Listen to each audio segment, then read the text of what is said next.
안녕하세요. 이번 영상부터 시작할 재생 목록에서는 스크립트와 관련된 내용을 설명을 할 겁니다. 그 중에서도 이번 영상에서는 이론적인 부분을 설명을 하고 다음 영상들부터 간단한 예제를 몇 가지 보여드릴 거예요. 이론이라 그래서 불필요하다고 생각해서 영상을 보지 않으면 뒤에 있는 내용을 따라오실 수가 없습니다. 자세하게 설명하기 위해서 몇 가지를 짚을 텐데 핵심적인 내용들은 반드시 알아야만 스크립트를 활용을 하실 수가 있어요. 자, 그러면 이제부터 이론을 시작을 할 텐데 사실 스크립트에 대한 설명은 도움말에 가장 자세하게 설명이 되어 있습니다. 여기에 오토캐드와 관련된 굉장히 상세한 내용들이 전부 다 들어가 있어요. 다만 검색하는 게 조금 그지 같아서 본인이 검색하고 싶은 내용의 정식 명칭을 알아야만 검색을 할 수가 있습니다. 그런 거 외에도 왼쪽에 보면 트리가 쭉 나올 텐데 여기에 엄청나게 자세한 내용들이 들어가 있어요. 스크립트와 관련된 내용도 이쪽에 자세하게 기재가 되어 있는데 어디에 들어가 있느냐, 해본 적이 있으십니까?를 확대를 해보면 스크립트를 사용하여 작업 간소화라는 내용이 쭉 들어가 있습니다. 동영상도 들어가 있고 이미지도 상세하게 잘 들어가 있는데 문제는 설명이 조금 이해하기 힘들게 돼 있어요. 스크립트라는 게 뭔지 이해를 하고 나서 내용을 살펴보면 그나마 조금 도움이 될 텐데 대부분의 경우 스크립트가 뭔지 잘 모르니까 읽어봤자 큰 도움이 안 되는 경우가 많습니다. 그래도 처음부터 끝까지 보면 어느 정도 도움이 되기는 할 거예요. 이 부분 말고 다른 부분에도 스크립트와 관련된 내용이 있긴 합니다. 사용자와 안내서 이쪽에 들어가 보면 일반 사용자와의 명령 스크립트라는 게 들어가 있어요. 여기에 보면 항목이 몇 개 더 들어가 있습니다. 확장해서 각각의 내용을 확인을 해보시면 개략적으로 이해를 하실 수가 있을 텐데 저는 이번 영상에서 요런 데에 기재되어 있는 내용들 외에도 스크립트라는 게 뭔지 이해를 하기 위한 설명과 아주 간략한 예시를 들어서 설명을 하겠습니다. 자, 제가 간단하게 글을 정리한 게 있는데 이 내용은 그대로 영상 설명에 붙여 넣을 테니까 영상을 다 볼 시간이 없는 분들은 이 내용을 읽어만 보셔도 됩니다. 자, 그러면 이제부터 하나씩 시작을 해볼게요. 자, 그러면 일단 스크립트를 왜 배워야 되느냐? 요거의 장단점에 대해서 먼저 설명을 할 텐데 우리가 이미 알고 있는 오토캐드의 기본 기능 외에 가장 유명한 게 리습이죠. 리습과 스크립트를 한번 비교를 해보자면 리습에서 사용할 수 있는 전체 기능이 100이라고 쳤을 때 스크립트에서는 10 정도의 기능밖에는 사용을 할 수가 없습니다. 그 이유는 단방향이기 때문이에요.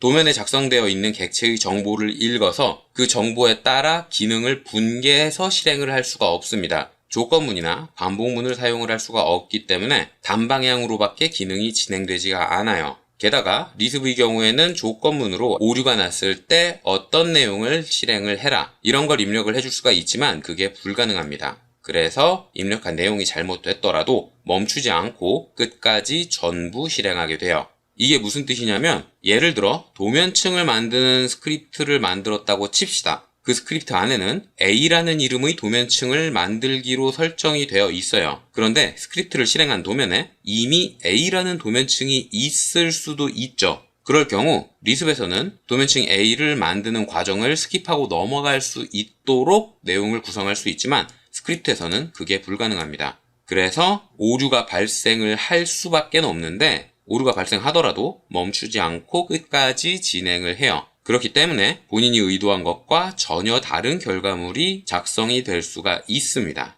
물론 스크립트 내부에 리습의 구문을 집어 넣을 수 있기는 해요. 하지만 리습을 만들 줄 아는 분들이라면 굳이 스크립트를 사용할 이유가 없습니다. 그래서 그 부분은 배제하고 설명을 할 거예요.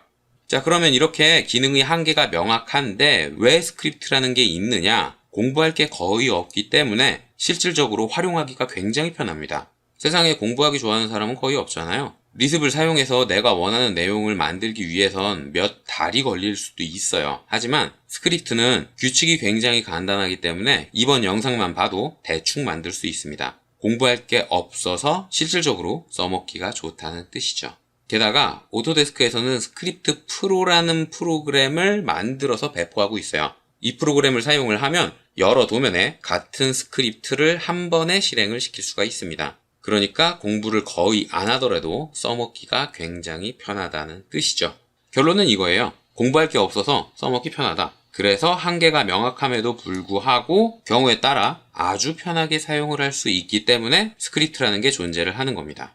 자, 그러면 스크립트라는 게 뭔지에 대해서 한번 알아봐야겠죠? 스크립트는 정말 별게 아니에요. 그냥 글입니다. 그냥 문서예요. 뭐 스크립트를 쓴다, 스크립트를 짠다, 뭐 이렇게 얘기를 해서 어렵다고 생각을 하실 수가 있는데 정말 별거 아닙니다. 그냥 오토캐드를 사용할 때 입력하는 명령어를 엔터나 스페이스바를 활용을 해서 구분해 가며 입력한 게 스크립트예요. 지금 제가 써놓은 요 문서 자체가 스크립트입니다. 그냥 메모장에 쓰면 그게 스크립트인 거예요. 아주 별거 아닌데 이걸 작성할 때 사용해야 되는 규칙이 몇 가지 있고 주의해야 될 점들이 몇 가지 있습니다. 자, 가장 먼저 엔터랑 스페이스바는 완벽하게 다른 기능이에요. 우리가 오토캐드를 사용을 할 때 명령어를 입력하고 엔터나 스페이스바 둘 중 하나를 입력을 하면 실행이 되죠. 그런데 간혹 스페이스바를 띄어쓰기로 인식하는 기능이 있어요. 예를 들어 문자를 작성한다거나 혹은 도면층을 만드는데 도면층의 이름을 입력을 한다거나 이런 단계에서는 공백을 사용을 할 수 있기 때문에 스페이스바를 입력을 하면 그걸 공백으로 인식할 수 있습니다. 그래서 CUI의 매크로나 스크립트에서는 엔터랑 스페이스바를 엄밀하게 구분해서 사용을 하셔야 돼요.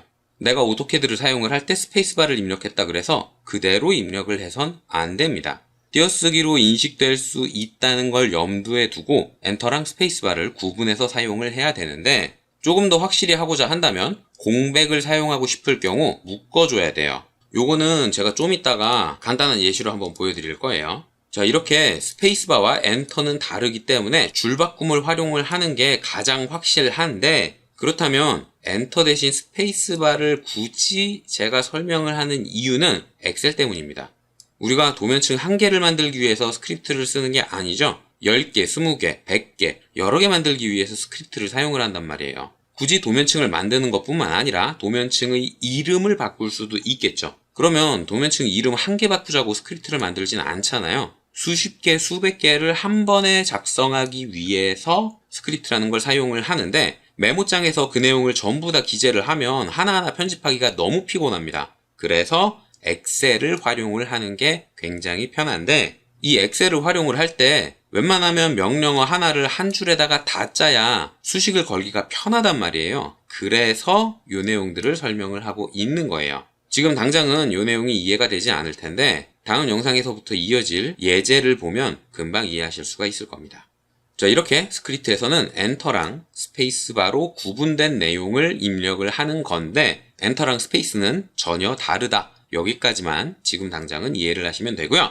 두 번째, 사용 방법으로 넘어가 보면 스크립트를 짠 다음에 그 스크립트를 명령행에 직접 붙여 넣어도 돼요. 제가 이전에 만든 몇 개의 영상에서 스크립트를 불러올 때와 명령행에 붙여 넣을 때 두 가지 경우를 모두 다 보여드렸는데 개인적으로 명령행에 직접 붙여 넣는 것보단 SCR, 스크립트 파일로 만들어서 불러오는 걸 추천을 합니다. 본인이 작성한 내용을 스크립트 파일로 관리를 해야 두고두고 써먹기가 편하거든요. 그리고 스크립트 파일을 만들 때 주의해야 될 게 한글이 포함되어 있으면 반드시 ANSI로 저장을 하셔야 돼요.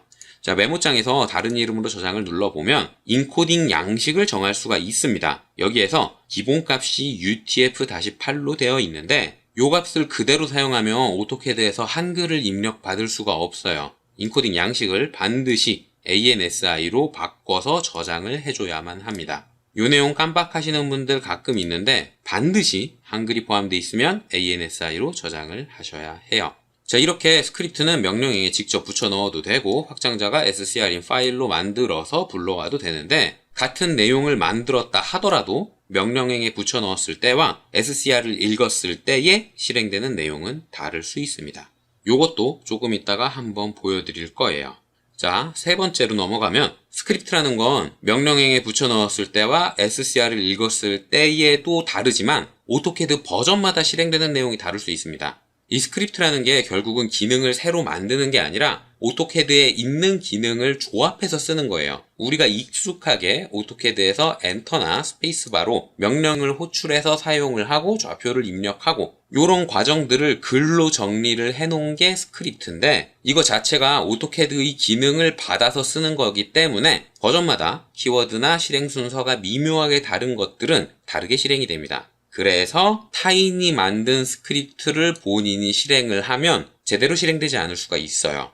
그렇기 때문에 복잡한 걸 실행하기 전에 단순 스크립트를 한 개 만들어서 되는지 안 되는지 판별을 해보고 사용을 해야만 합니다. 자, 여기까지가 스크립트에 대한 개략적인 내용이었어요. 자세히 설명하다 보니까 이것저것 설명을 했는데 그냥 본인이 오토캐드를 사용을 할 때 입력하는 내용을 엔터나 스페이스바로 구분해서 적은 것에 불과합니다. 스크립트는 절대 어려운 게 아니에요. 그냥 입력한 걸 정리만 하시면 됩니다. 자, 그러면 스크립트가 뭔지에 대해서 알아봤는데 그러면 이걸 만들 때 어떤 규칙을 사용을 해야 하느냐? 첫 번째, 한글이 포함되어 있으면 반드시 ANSI로 저장을 해야 됩니다. 요건 위에서도 한번 설명을 했었죠. 반드시 ANSI여야 해요. 두 번째, 전체 명령어를 전부 다 입력을 해야 됩니다. 오토리스브의 커맨드문과 마찬가지로 스크립트는 오토캐드 인터페이스의 도움을 받을 수가 없어요. 선을 그리기 위해서 L을 입력을 하는데 오토캐드에서 L을 입력을 해보면 바로 라인이라는 게 실행이 되는 게 아닙니다. 이 단축 명령어는 오토캐드에서 제공하는 인터페이스입니다. 이런 인터페이스의 도움을 받을 수가 없어요. 그래서 스크립트를 만들 때 단축 명령어를 사용을 하는 게 아니라 전체 명령어를 다 타이핑을 해야만 합니다. 자, 그리고 세 번째, 스크립트는 멈춤 없이 입력한 내용을 쭈루루루루 컴퓨터가 자동으로 실행해 주는 거예요. 그렇기 때문에 대화 상자가 표시되면 안 됩니다. 사용자가 마우스 커서로 뭔가를 선택하는 단계가 나와서는 안 돼요. 오토캐드에는 명령어를 입력하면 대화 상자가 표시되는 기능들이 몇 개 있죠. 레이어라든가 인서트라든가 컬러라든가 스타일이라든가 디멘전 스타일이라든가 그런 기능들이 대부분은 앞에 마이너스를 붙여서 대화 상자를 억제할 수 있습니다. 그래서 명령어에 마이너스를 입력을 하면 자동 완성으로 이런 내용들이 표시가 되는 거예요. 도면층이나 블록의 이름을 바꾸는 리네임이라는 기능도 명령어로만 사용을 할 수 있도록 전부 다 기능이 구비되어 있습니다. 이런 명령어들은 오토데스크에서 사용자들이 편하게 스크립트나 커맨드문을 쓸 수 있도록 일부러 만들어 놓은 거예요. 대화상자가 표시되는 명령어들은 반드시 마이너스를 붙여서 대화상자를 억제해야만 합니다. 자, 그리고 네 번째, 좌표를 입력하고자 할 경우 객체 스냅을 반드시 꺼야 합니다. 요건 리스브의 커맨드문에서도 마찬가지였죠. 우리가 오토캐드에서 선을 그린다, 뭘 그린다, 그럴 때 좌표를 입력을 합니다. 0,0을 입력을 하고 엔터를 누르면 이때에는 이 좌표가 오토캐드에 직접 입력이 된 거예요. 100,100을 입력을 하면 100,100이라는 좌표가 입력이 된 겁니다. 그런데 스크립트에서 0,0, 100,100 이런 좌표를 입력을 하면 좌표를 직접 오토캐드에 전달을 하는 게 아니라 입력된 좌표를 마우스로 클릭한 것으로 인식을 합니다. 그래서 정확한 좌표를 스크립트에 입력했다 하더라도 주변에 어떤 객체가 있느냐에 따라 그려지는 게 달라질 수 있어요. 때문에 스크립트를 사용을 할 때에 좌표를 입력하고자 할 경우 객체 스냅을 반드시 꺼야 됩니다.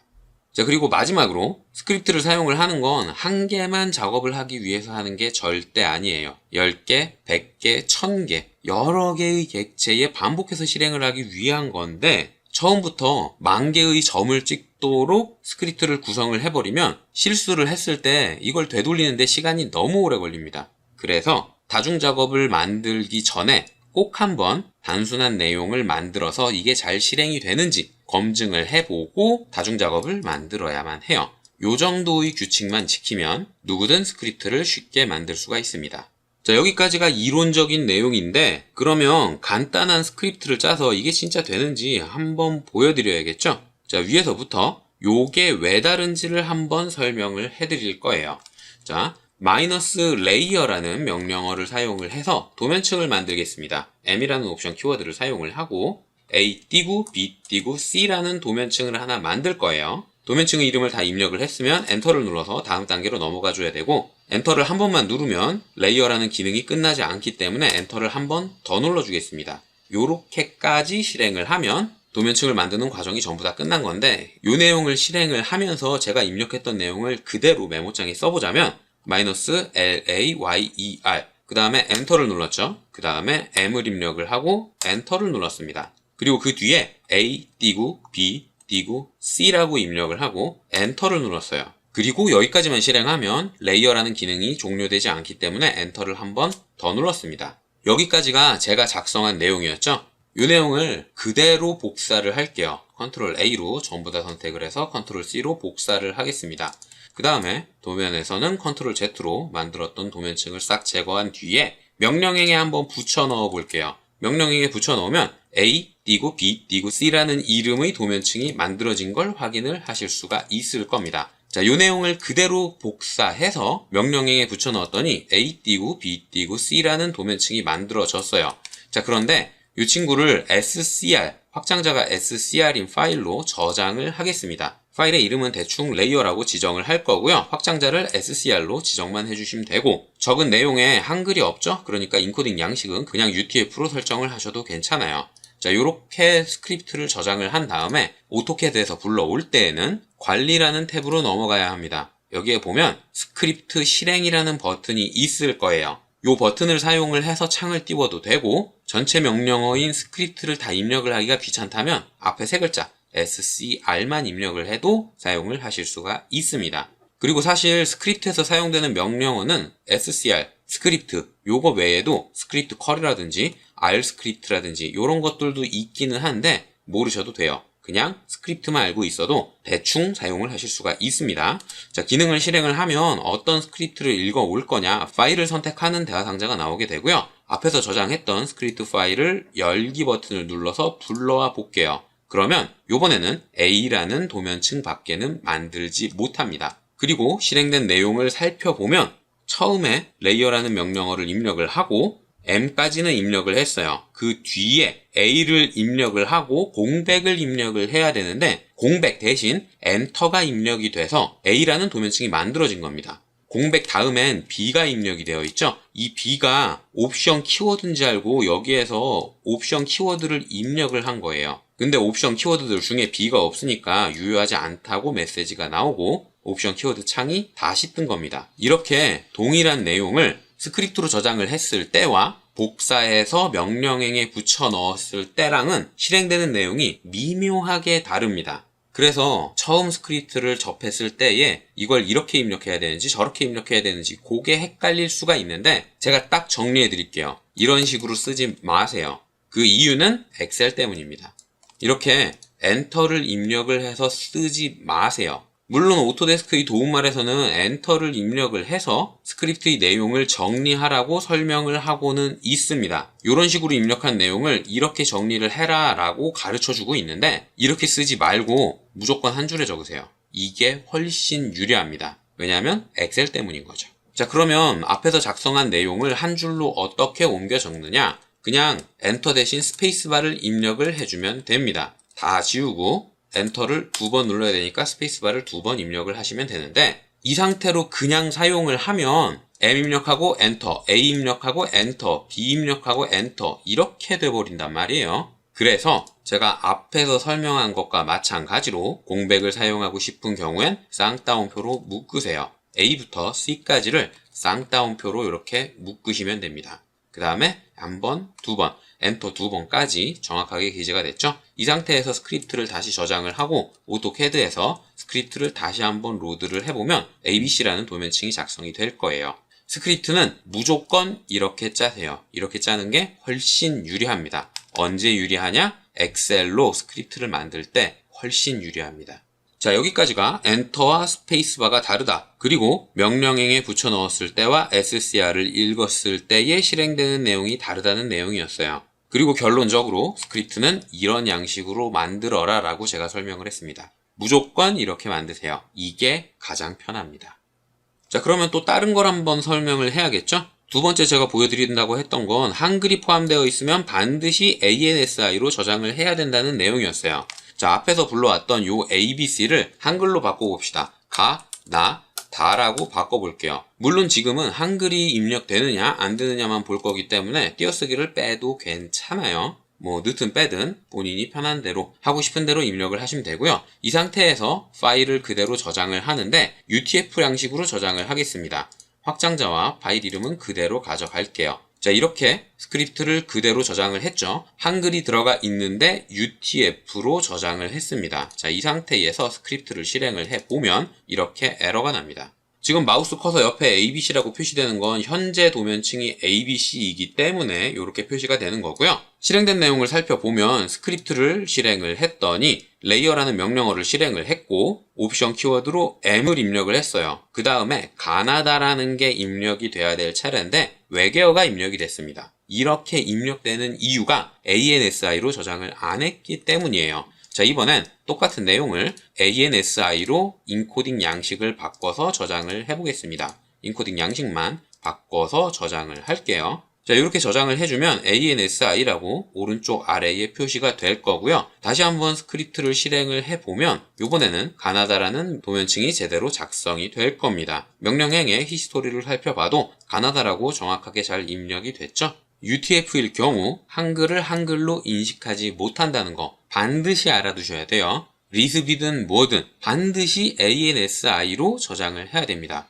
물론 리습 같은 경우 이제 오토캐드 버전이 올라가면서 UTF도 사용을 할 수 있게 되기는 했지만 확실하게 인식시키고 싶다면 무조건 ANSI로 저장을 하세요. 자, 요게 두 번째 내용이었습니다. 자, 그러면 마지막으로 주의사항으로 제가 설명을 할 건 객체 스냅에 대한 내용이었죠. 요 내용을 그대로 실행을 해볼 텐데 선을 하나 그리는 걸 설명을 할게요. 방금 그렸던 0,0부터 100,100까지의 선을 그리는 스크립트를 하나 대충 짜보겠습니다. 그대로 짤게요. 자, 여기에서 라인이라는 기능을 실행을 할 텐데 0,0부터죠. 0,0부터 100,100까지 선을 그려라. 좌표를 입력하고 엔터를 한번 입력을 하면 기능이 끝나지 않으니까 엔터를 한번 더 입력할게요. 자, 이 상태에서 스크립트를 저장을 하고 스크립트를 그대로 로드를 하겠습니다. 그러면 0,0부터 100,100까지 선을 그리는 기능이 실행이 될 거예요. 지금은 객체 스냅이 켜져 있는 상태이지만 주변에 객체가 아무것도 없어서 0,0부터 100,100까지 정확하게 잘 그려졌습니다. 특성 팔레트를 확인을 해봐도 0,0에서 100,100까지죠. 자, 그런데 이 100,100 인근에 선이 하나 있다면 예를 들어 이런 선이 작성이 되어 있다면 선을 과연 정확하게 그릴 수 있을까요? 스크립트를 수정하지 않고 바로 다시 한번 불러올게요. scr이라는 명령어를 사용을 해서 불러도 되기는 하는데 마지막에 읽어왔던 스크립트를 다시 한번 읽어오려면 rscript라는 명령어를 사용을 해도 됩니다. 이 명령어까지는 기억하지 않아도 돼요. 저는 그냥 보여드릴 때 귀찮으니까 그냥 써먹는 거예요. 자, 이 기능을 실행을 하면 요번에도 0,0부터 100,100까지 제대로 잘 그렸어요. 자, 그런데 화면을 줌을 조금 뺍시다. 요렇게 줌을 뺀 상태에서 다시 한번 R스크립트로 로드했던 스크립트를 다시 한번 실행을 하면 요번에는 작성된 선이 100,100까지 가지를 않아요. 선택을 해보면 0,0인데 100,90.3201 그러니까 요 선의 끝점에 붙은 걸 확인하실 수가 있을 겁니다. 그리고 줌을 한번 더 많이 빼볼까요? 쭉 많이 뺀 다음에 스크립트를 실행을 해보면 요번에는 명령행에 요렇게 입력이 되어 있을 거예요. 자, 확대를 해보면 요렇게 입력이 되어 있을 겁니다. 왼쪽을 드래그해서 선택을 한번 해보면 길이가 0인 선이 작성이 된 걸 확인하실 수가 있을 거예요. 명령행을 확인을 해보면 우리가 입력한 스크립트는 제대로 입력이 됐습니다. 라인이라는 거 입력을 했고 0,0이라는 거 입력을 했고 100,100이라는 걸 입력을 했어요. 그런데 스크립트는 좌표를 오토캐드에 바로 전송을 하는 게 아니라 클릭했다고 치는 거기 때문에 화면의 배율에 따라서 0,0이 요 끝점에 너무 가까웠죠. 그래서 요 점을 한번 찍고 100,100을 입력을 했을 때에도 요 점을 한번 더 찍었기 때문에 길이가 0인 선이 작성이 되었던 겁니다. 이렇게 스크립트에서는 객체 스냅의 영향을 받아요. 그래서 객체 스냅을 끈 상태에서 실행을 해야 됩니다. 자, 이번엔 줌을 쭉 다시 한번 뺄게요. 근데 지금은 객체 스냅이 꺼져 있는 상태죠. 이 상태에서 R스크립트를 사용을 해서 선을 그리는 스크립트를 다시 한번 실행을 해볼게요. 이렇게 실행을 하고 나서 화면을 확대를 해보면 이번에는 제대로 작성된 걸 확인하실 수가 있을 겁니다. 이렇게 실행 결과가 달라지는 이유가 뭐다? 바로 객체 스냅 때문이에요. 이 점은 반드시 기억을 해두고 계셔야만 합니다. 자, 이렇게 해서 이번 영상에서는 스크립트를 왜 공부를 해야 되느냐, 그리고 스크립트라는 게 뭐냐, 그리고 스크립트를 만들 때 어떤 점을 주의해야 되느냐, 이 세 가지에 대해서 설명을 했습니다. 설명을 조금 자세하게 하면서 예시까지 보여드리느라 영상이 조금 길어지기는 했는데 듣고 보면 굉장히 별거 아닌 내용이죠. 이 점만 기억하고 있으면 누구나 스크립트를 자유자재로 구사할 수가 있습니다. 다만 스크립트 자체가 기능의 한계가 명확해요. 오토캐드에 있는 기능만 불러와서 사용을 하는 거기 때문에 한계가 명확합니다. 그냥 단순 작업을 조금 더 편하게 하기 위한 용도로만 사용을 해야 된다는 거. 요 점까지 기억을 해두고 다음에 이어질 예제들을 한번 쓱 보면 단순 반복 작업을 굉장히 편하게 하실 수가 있을 겁니다. 자, 여기까지가 이번 영상에서 설명할 내용이었고요. 혹시라도 이해되지 않는 게 있다거나 궁금한 게 있는 분들은 댓글이나 이메일을 남겨주시면 최대한 빨리 확인을 하고 답을 드리도록 하겠습니다.